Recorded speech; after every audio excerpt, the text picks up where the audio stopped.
अगला हफ्ता एक ट्रंकेटेड वीक भी है, तो देखना होगा कि आज ट्रेडर्स कितनी पोजीशन को लाइट रखकर ही वीकेंड पे, लॉन्ग वीकेंड पे जाना चाहते हैं। तो ये तो बात हो गई इंडेक्स की, ग्लोबल और बाकी तमाम यूएस के क्यूज की। लेकिन आज हमारे लिए इंडियन मार्केट से कौन कौन से बड़े स्टॉक्स हैं जिन पर आपको आज नजर रखनी है? पहले ट्रिगर्स से शुरुआत करते हैं। पूजा है हमारे साथ। पूजा, मॉर्निंग।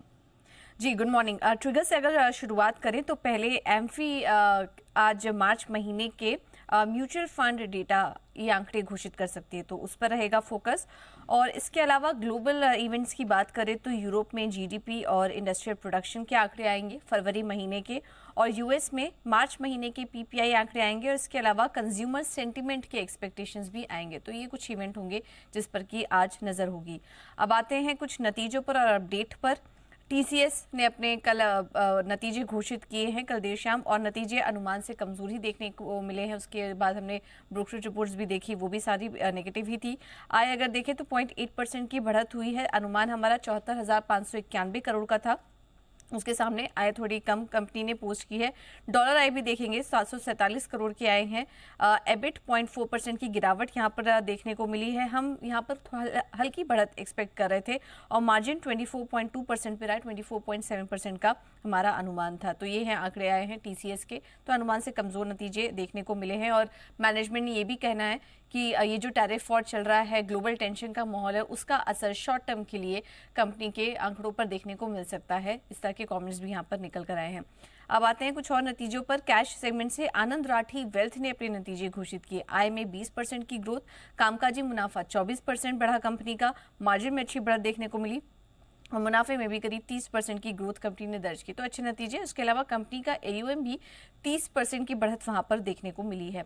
बिजनेस अपडेट में अदानी एनर्जी सॉल्यूशंस, यहां पर ट्रांसमिशन नेटवर्क लेंथ में 30% की ग्रोथ कंपनी ने दर्ज की है, और इसके अलावा डिस्ट्रीब्यूशन लोन्स अगर देखेंगे तो वो 5% से घटकर 4.3% रहे। तो ये कुछ बिजनेस अपडेट आए अदानी एनर्जी सॉल्यूशंस की तरफ से, इसके चलते आज इस पर भी फोकस रखिए।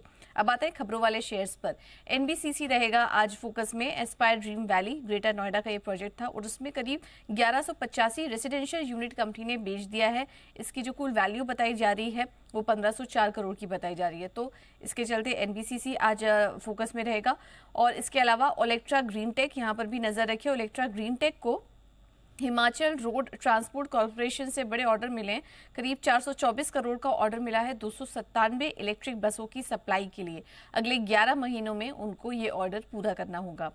आज वापस से तमाम गोल्ड फाइनेंस कंपनियां फोकस में रह सकती हैं, क्योंकि जी बिजनेस की खबर पर मोहर हम आपको बता चुके थे कि आरबीआई कुछ सख्ती कर सकती है गोल्ड लोन में, और ऐसा कुछ देखने को भी मिला। आरबीआई ने लेंडर्स से कहा कि कंजम्पशन लोन और इनकम जनरेशन लोन को अलग अलग रखें। लेंडर्स को अपने गोल्ड स्टोरेज सिस्टम की जांच करनी होगी। एनबीएफसी गोल्ड लोन के एलटीवी रेशियो पर 75% कैप का भी प्रस्ताव है, और इसके अलावा भी काफ़ी सारे यहाँ पर नियमों में बदलाव देखने को मिले हैं गोल्ड लोन से जुड़े। तो इसके चलते हम देख रहे हैं कि एक सख्ती करने की कोशिश गई है, जैसा कि हम आपको बता भी रहे थे। तो आज वापस से Muthoot finance, Manappuram, IFL finance जैसी कंपनियां फोकस में रहेंगी। बायोकॉन को लेकर भी एक पॉजिटिव खबर है। सब्सिडरी बायोकॉन बायोलॉजिक्स को यूएस एफडीए की तरफ से एक ड्रग को मंजूरी मिल चुकी है। दवा का उपयोग अलग अलग प्रकार के कैंसर के इलाज के लिए होता है, और 2023 में यूएसए में दवा का सेल करीब 17,230 करोड़ का था। तो आज इस पर भी नजर रखिए।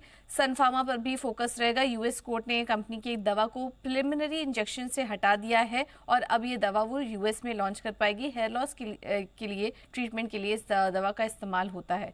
टाटा स्टील नीदरलैंड के बड़े बदलाव का ऐलान है, और सस्टेनेबल फ्यूचर के लिए उनका कहना है कि ये महत्वपूर्ण बदलाव वो करेंगे, और बदलाव से करीब 1600 लोगों की छटनी होगी। स्थानीय बोर्ड में भी कुछ बदलाव करने की यहाँ पर बात की जा रही है। दीपक नाइट्राइट, आखिर में इस पर भी नजर रखिए। बोर्ड बैठक में फिनॉल एसीटोन जैसे कुछ केमिकल हैं जिनकी की मैन्युफैक्चरिंग कॉम्प्लेक्स लगाने को मंजूरी मिल चुकी है, और इसमें करीब 3500 करोड़ का निवेश भी करेगी कंपनी। तो आज इस खबर के चलते यहाँ पर भी फोकस रखिए। डेट और इक्विटी के जरिए ये फंडिंग की जाएगी।